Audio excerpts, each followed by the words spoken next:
आज बंदरों की रानी 2 बच्चों को जन्म देती है, जिसमें से पहला बंदर बहुत छोटा और कमजोर होता है, लेकिन दूसरा बंदर उससे थोड़ा बड़ा और स्वस्थ होता है। लेकिन राजा का सेवक बताता है कि कमजोर बंदर दुनिया में पहले आया था, इसलिए वो सिंहासन का पहला उत्तराधिकारी है। और तभी एक बंदर चुड़ैल आती है। वो राजा को छोटे बंदर से छुटकारा दिलाने की सलाह देती है, क्योंकि अब वो एक अपशगुन है, और कहती है ये प्रकृति की गलती है और वानर उसे राजकुमार के रूप में कभी स्वीकार नहीं करेंगे। और रानी के होश में आने से पहले राजा अपने कमजोर बच्चे को दूर करने के लिए औलादमीर को सौंप देता है, जो उसका सेवक है। और जब रानी को होश आता है तो अपने बच्चे के बारे में पूछती है और राजा से वचन लेने को कहती है कि वो उनका अच्छे से देखभाल करेगा। और रानी की मृत्यु हो जाती है। राजा वानिया को राजकुमार घोषित करता है, जो मजबूत और स्वस्थ है। और राजा का सेवक कमजोर बच्चे को भेड़िए के मुंह में फेंकने के लिए ऊपर जाता है और बच्चे को फेंक कर चला जाता है, लेकिन वो बच्चा एक बेल की लता पर अटक जाता है, जिससे वो भेड़िए के मुंह में नहीं जाता, लेकिन भेड़िया उसके हाथ में काट लेता है। ये देख एक दूसरा बंदर उसे भेड़िए से बचा लेता है और एक माँ बाप की तरह उसका ख्याल रखता है। समय बीतता है और वो बंदर अब बड़ा हो चुका है, जिसका नाम है एडवर्ड। लेकिन वो अभी भी यान की पीठ पर सवारी करता है, क्योंकि अभी भी उसका एक हाथ काम नहीं करता और वो दोनों ऐसे रहते हैं जैसे एक दोस्त हो। इयान को बोलने में थोड़ी समस्या है,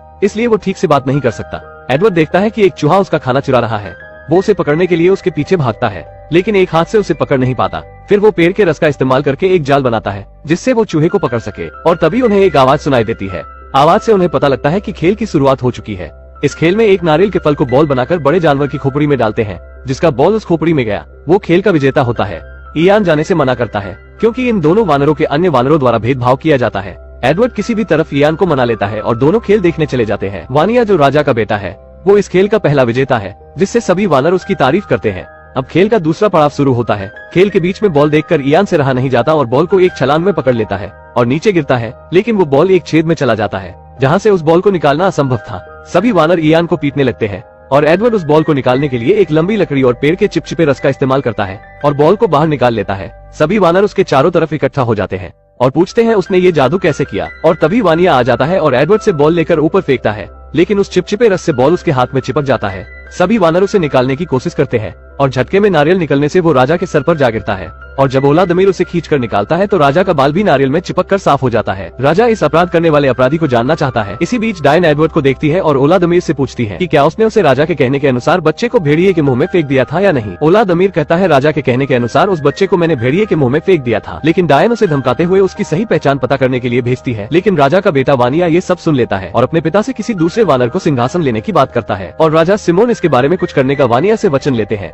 एडवर्ड और इयान कुछ बातें कर ही रहे होते हैं कि राजा के कहने के अनुसार 2 बंदर एडवर्ड के पास आते हैं और कहते हैं, राजा ने आपको बुलाया है। उस बंदर को राजा के पास लाया जाता है। वो बंदर राजा के लिए पत्तों का ताज बनाता है। उसके बाद साफ पानी को आईने के रूप में राजा को उसका चेहरा दिखाता है, जिससे राजा पहली बार खुद को देखकर बहुत खुश होता है। उसके बाद वो बंदर एक झूला बनाता है सिंहासन के रूप में राजा के लिए और राजा को उसमें झुलाता है, जिससे राजा उस बंदर से बहुत प्रभावित होता है। लेकिन बंदरों की चुड़ैल से राजा की खुशी नहीं दिखा जाता और वो अपनी शैतानी शक्तियों से राजा के पास बहुत सारी मधुमक्खियां भेज देती है, जिससे राजा उस झूले से नीचे खाई में गिर जाता है और उसे बहुत चोट आ जाती है। लेकिन चुड़ैल बंदरिया उस बंदर पर राजा का हत्या का आरोप लगाती है और उस बंदर को भी नीचे फेंक दिया जाता है, जिससे उस बंदर को भी बहुत चोट आती है। बंदर नीचे से ऊपर नहीं आ सकता था, इसलिए वो रेगिस्तान की तरफ बढ़ता है। थोड़ा आगे जाने पे उसे 2 शुतुरमुर्ग दिखते हैं। वो देखता है कि शुतुरमुर्ग के मुंह में अंगूर के गुच्छे हैं। एडवर्ड उसे लेने के लिए 2 पैरों पर खड़ा होने की कोशिश करता है और इसी तरह वो 2 पैरों पर खड़ा होना सीख जाता है। लेकिन तभी एक भेड़ियों का झुंड उनकी तरफ बढ़ते हुए दिखाई देता है और उन तीनों को वहाँ से भागना पड़ता है। जीवन में पहली बार एडवर्ड भागता है, वो भी उल्टा। लेकिन शुतुरमुर्ग को सीधा भागता देख वो भी सीधा भागने लगता है। एडवर्ड ये देखकर बहुत खुश होता है कि वो अब काफी तेजी से आगे बढ़ सकता है। अब उसका एक हाथ उसके लिए कोई बाधा नहीं बनेगा और बाकी बंदर उसे 2 पैरों पर दौड़ता देख काफी उत्तेजित होते हैं और वो तीनों गेंडों के झुंड से होकर आगे निकल जाते हैं। लेकिन गेंडे देखते हैं कि उनकी तरफ भेड़ियों का झुंड बढ़ रहा है, जिसके बाद वो भी वहाँ से भागने लगते हैं। लेकिन अब एडवर्ड के पीछे भेड़िए और भारी भरकम गेंडे पड़ चुके हैं। एडवर्ड रास्ते के अंत तक पहुँच जाता है। अब अगर वो वहाँ से नहीं हटा तो कुचला जाएगा। ये सब देख एक बाप से रहा नहीं जाता और राजा सिमोन उन गेंडों के सामने आकर उन्हें रोकने की कोशिश करते हैं, लेकिन वो देखते हैं कि एडवर्ड कुचलने वाला है। वो जल्दी से अपने बेटे के सामने आ जाते हैं, जिससे एडवर्ड तो बच जाता है, लेकिन राजा सिमोन बुरी तरह घायल हो जाते हैं। राजा सिमोन मरने से पहले एडवर्ड से कहते हैं कि मैं तुम्हारा पिता हूँ और तुम्हारी माँ को आखिरी वचन दिया था कि मैं अपने बच्चों का ख्याल रखूंगा। वानिया, जो एडवर्ड का भाई है, वो राजा सिमोन का शरीर ले जाता है और एडवर्ड से कहता है कि उसे अपना भाई समझने का सोचना भी मत। वानिया को राजा का ताज पहनाकर उसे नया राजा घोषित किया जाता है और वानिया औलादमीर को मंत्री पद से हटा देता है, जिसके बाद सरगई औलादमीर की जगह लेता है और औलादमीर को वानरों के झुंड और प्रजा से बाहर कर दिया जाता है। और तब जंगल में एक तेज का तूफान आता है जो एडवर्ड को अपने अंदर खींच लेता है। जंगल के और भी जानवर उसी तूफान में फंसे हुए थे, पर एडवर्ड की नजर एक बंदरिया पर जाता है जो तूफान में अपने परिवार से बिछड़ जाती है, जिसका नाम है लूसी। एडवर्ड को उससे पहली नजर में प्यार हो जाता है, पर तभी एक लकड़ी एडवर्ड से आ टकराता है, जिससे वो तूफान से बाहर निकल जाता है। एडवर्ड लूसी को बचाने बचाने के लिए पेड़ से एक बेल को बांधता है और लूसी को जैसे तैसे बचा लेता है। पर जब बंदरिया की आंख खुलती है तो वो एडवर्ड पर हमला करने लगती है। तब एडवर्ड उसे बताता है कि मैंने तुम्हारी जान बचाई है। लूसी एडवर्ड को सूंघ कर देखती है जिससे उसे एडवर्ड पर विश्वास हो जाता है। एडवर्ड उसे 2 पैरों पर चलना सिखाता है और लूसी को लेकर पहाड़ से निकलते हुए लावा के पास लेकर जाता है, जहाँ एडवर्ड एक लकड़ी में लावा से आग लगाता है और लूसी को पकड़ने के लिए कहता है, लेकिन लूसी को इससे दर्द होने लगता है। पर जब एडवर्ड देखता है कि इससे उजाला हो रहा है तो वो दोनों आग को लेकर अपने झुंड के पास जाते हैं। पर आग को देखकर सभी बंदर डरने लगते हैं। तो वानिया एडवर्ड से कहता है कि आग को लेकर यहाँ से चले जाओ। पर एडवर्ड उसे समझाता है कि आग से मेरी दोस्ती हो चुकी है, जिसकी मदद से हम अंधेरे में देख सकते हैं। मगर गलती से एडवर्ड एक छोटा पेड़ जला देता है। लेकिन समाज ने उसे स्वीकार नहीं किया।